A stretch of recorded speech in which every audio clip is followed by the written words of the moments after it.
Hi dear teachers! Ito na nga po ang inyong request, ang PMES for Teacher 2. Editable PowerPoint po ito na pwede nating magamit para wala na tayong masyadong gagawin. No? Mag-insert na lang po tayo ng ating mga MOVs. So meron tayong cover page, meron tayong table of contents, and then meron tayong mga subtitles, and then yung objective natin, and then yung means of verification, and then meron din tayong another page for MOVs na ating ilalagay. So, you will be more guided po kasi ito ay naandyan na lahat ng kailangan po natin at meron na rin po tayo dyang side tabbings. Ayan. So, yan po yung matatanggap nyo. Ayan. So, sa teacher 1, 2, 3, meron akong dalawang layout, color green theme and blue theme.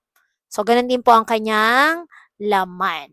So, kung gusto nyo po, ilalagay ko po yung link or mag-PM lang po kayo kay Best by Arlene Abayari Uy. And then, eto naman po yun sa atin para sa Master Teacher 1 and 2. So, nakandyan na yung ating cover page, table of contents, yung ating mga subtitles, means of verification, objective.